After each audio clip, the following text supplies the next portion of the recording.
I'm honored to be here tonight for such a moving event. I want to acknowledge that the grief and sadness is palpable here tonight. And I want to acknowledge that resilience and strength is also present here, an uplifting reminder of the power of the human spirit. The opioid epidemic and substance use disorder were with us well before and during the COVID pandemic, and they're even more pronounced now. There is no issue more urgent in our state. We may have data to show how many Minnesotans are impacted by opioid use disorder, but the pain inflicted by this epidemic is immeasurable in the losses of family and loved ones. In 2021 alone, as you've heard, 1,286 people died of a drug overdose in Minnesota, a record high, and double the number of deaths from 2018. In addition, 924 of those deaths involved an opioid, and most of those involved fentanyl.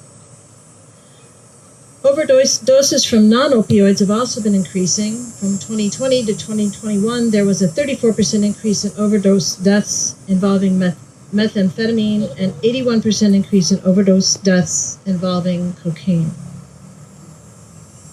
We can prevent overdoses. We can provide appropriate and diverse paths to recovery. And we can begin culturally appropriate healing. It will take a team effort across Minnesota and with support from federal partners. The state of Minnesota is committed to working to tackle this together with our communities. Thankfully, we'll have some new resources to help with the fight. The 2019 Opiate Epidemic Response Bill is expected to raise significant new funding through fees from prescribers, drug manufacturers, and distributors over the years to fight the opioid epidemic, and therefore more sustainable treatments and recovery services across the state. We work with the Opioid Epidemic Response Advisory Council, made up of legislators, tribal nations, state agency representatives, providers, advocates, and individuals personally impacted by the opioid crisis, as well as representatives from law enforcement, social service agencies, and the judicial branch, to determine the best programs in which to invest. Almost half the grants we issued earlier this year went to organizations that primarily serve Black, Indigenous, and communities of color, and some of the funding will support culturally specific practices. This is especially important as American Indians and Black Minnesotans in particular are experiencing the opioid epidemic more severely than other Minnesotans, as we've heard tonight.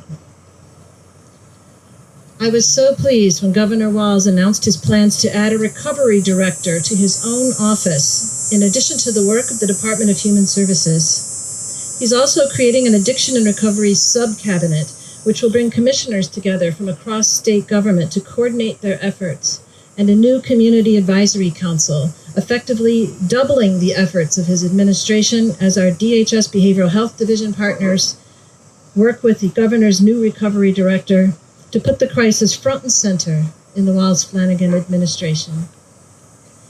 Thanks to this influx of support and resources, I pray we are getting closer to turning a corner in this fight.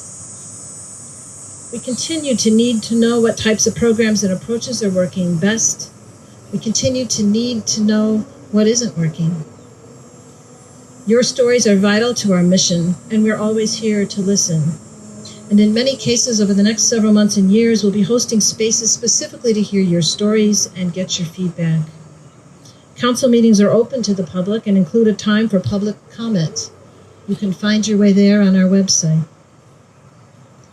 Thank you again for having me tonight. I'm in awe of your commitment to come together as a community to channel your pain into progress. Together, in honor and memory of every single Minnesotan who has lost a loved one to this pernicious disease, we will create a brighter future. Thank you.